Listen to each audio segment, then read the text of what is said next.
Good afternoon. My name is Bob Hellinger. I'm with the Guhring Corporation. We have today a seminar on carbide coolant-fed deep hole drilling. I want to go through some of the basics of where deep hole drilling is at right now, especially as it pertains to carbide high-performance drills. A few years back, the farthest you could probably go with a solid carbide coolant-fed drill would be 5 times D, maybe 7 times D. As time has advanced, we're getting up to 12 times D, 25 times D. And what I mean by that would be taper length carbide drills, possibly an extra length carbide drill. You might be able to get away with it. As time has gone on now, though, we're up to 40 times D solid carbide coolant-fed drills. And we're also doing that at some pretty high speed feeds and speeds. This video clip here is going to show you drilling a standard crankshaft. This operation would typically be done by either a gun drill, or possibly you'd be using a solid cobalt drill, or maybe a coolant-fed cobalt drill. With the new advances in carbide, this video is showing how we can do it with a new high-performance deep hole drills. The first op here would be an end mill, basically flattening out a surface for the secondary op to come in. As we come around, we'll advance that, then we'll have to come in with a pilot drill. Now the pilot drill is acting as a bushing basically for the deep hole. These pilot drill is being done by what we classify as an RT100 coolant-fed or solid carbide drill. When I'm saying coolant-fed on this video, this is actually MQL, minimum quantity lubrication. In a standard operating procedure, you're probably using flood coolant, but right here, just for the video, we're doing it with just a misting coolant. After we drill a pilot hole, we'll come around and come in with these RT100T deep hole drills. Now this drilling operation would probably be at least a few minutes if it were a cobalt drill. With these new carbide high performance drills, you can see we're doing it in a matter of seconds. This is the cutting edge of drilling at this point. A lot of advances have gone on as far as MQL and so forth, but when it comes to deep hole drilling, these new carbide designs are where it's at.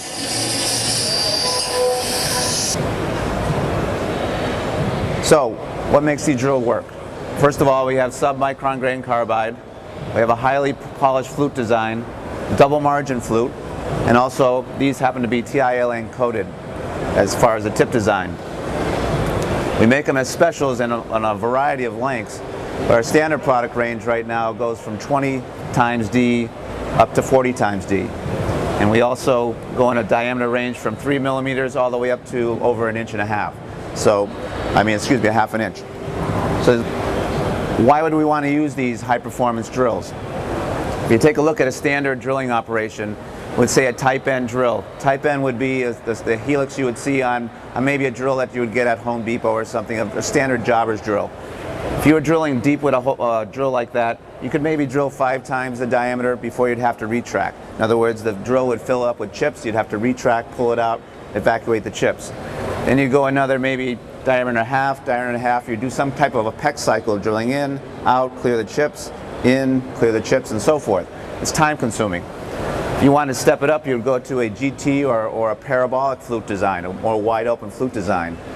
That would reduce your amount of peck cycles. Maybe you could go up to 10 times D, but you still have to do some type of peck operation to clear the chips. With these new RT100T drills, the solid carbide coolant fed, you're going to drill just a pilot hole, and then in one shot you can drill up to 40 times D, no pecks, no clear operation on that.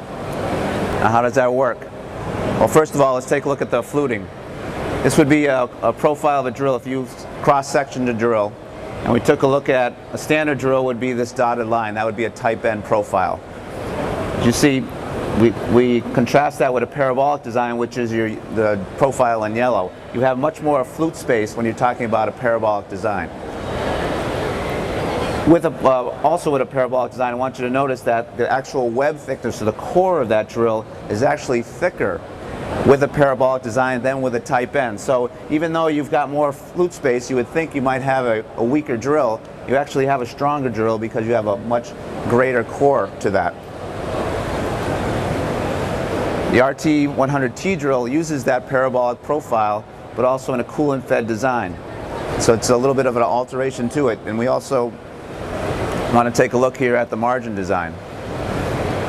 A standard drill would have two margins. You'd have a margin on one side of the drill and on the opposing side of that drill. And theoretically, the only part of that drill that should be touching in the hole would be these outside margins.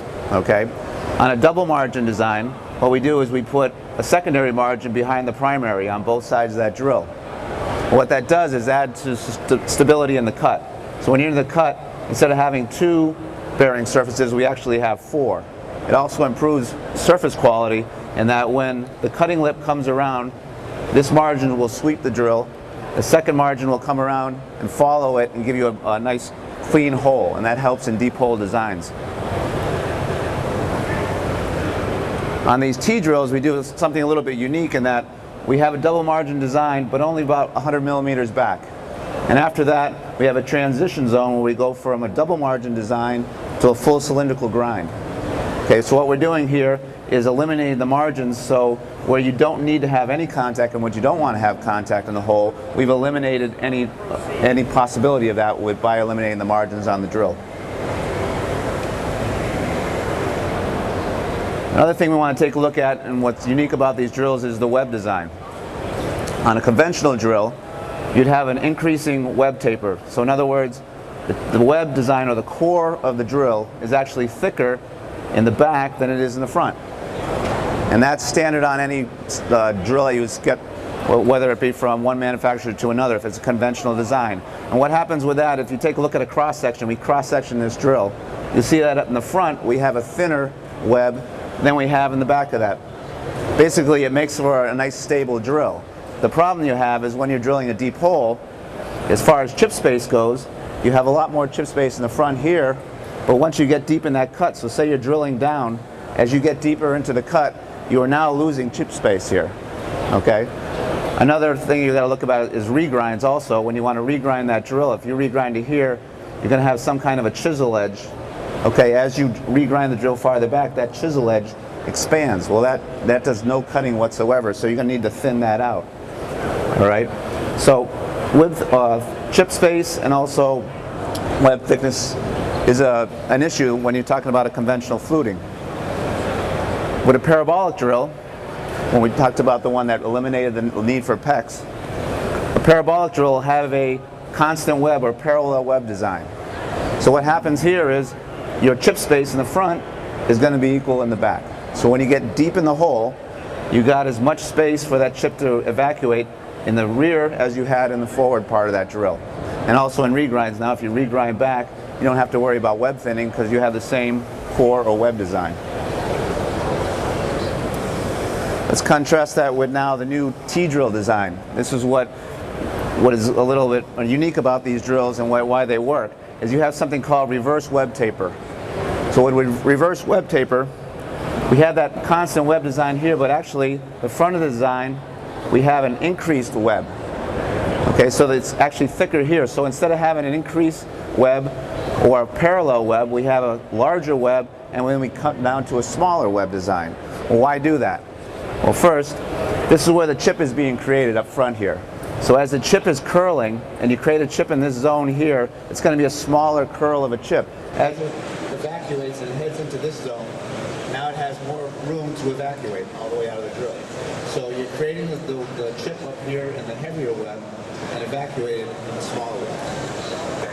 That is unique. You don't see that in a standard fluting of a conventional drill, and that's what makes the T-drill different.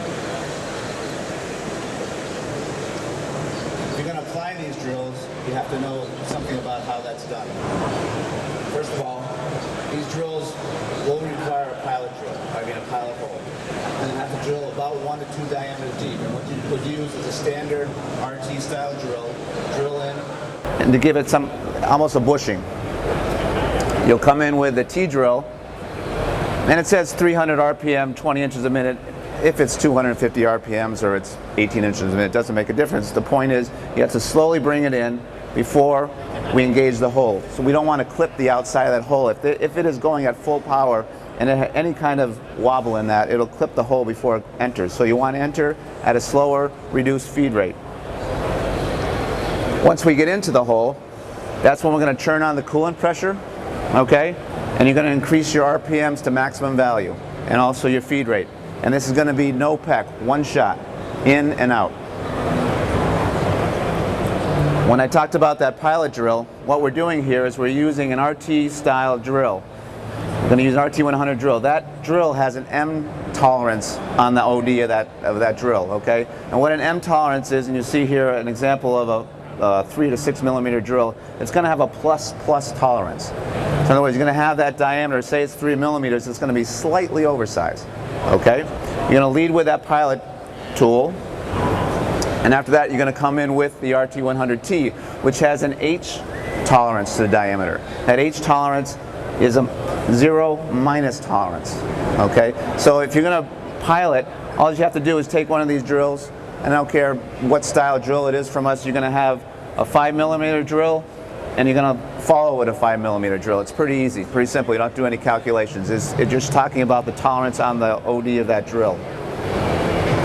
Coolant pressure. We recommend 30 bar on that, 400 psi.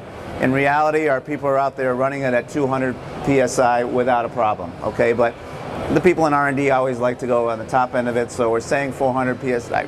We get away with 200 psi, the more the merrier. We really want to blow the chips out of the hole, so as more pressure you have, the better, and the better hole quality you'll have. Materials.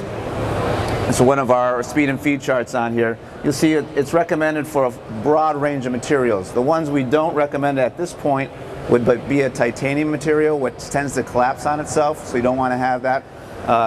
The deeper you go, obviously, if it collapses, it's going to affect the drill.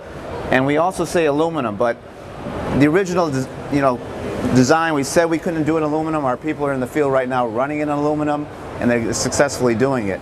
The problem is if you get in, say, a 6061 or something, and you start to go in and there's any kind of wobble, it might bell mouth the hole slightly. So we're not giving you speeds and feeds, but if you want to run in aluminum, it can be done. But definitely in any kind of alloyed, unalloyed steel, stainless steel, you can run these deep hole drills successfully. And then let's just take a look at what you normally would do compared to what you can do. The old way to do a deep hole drill with a 1/4 inch diameter, and if you're going in a deep hole operation, if you're going to contrast the gun drill design, which is a single flute design, to an RT100T, a gun drill you'd recommend about 325 as far as the surface feet. RT1T would be run slower, but this is the key here, is chip load. You get much more aggressive on your chip load, and what that calculates out to is inches per minute. So you're talking about going 31 inches a minute versus a standard gun drill of 12 inches a minute. And if it's production time, which is everything, you can reduce your production time dramatically by going to these T drills, taking an operation that conventionally would have taken you 48 seconds to do down to 19 seconds. So it's quite a time savings by using RT100T drills. So right now what we see the market for these drills is someone who's in a CNC operation who would have to send out a part for, say, a gun drilling operation. Now they can do it on a piece of CNC equipment. Or if they were running a part on CNC, they were probably using a cobalt drill or a coolant-fed cobalt drill. You can take that cycle time and cut it in half by using these solid carbide coolant-fed drills. And that's the market really where these are going after. So, just a brief overview of solid carbide coolant-fed T drills.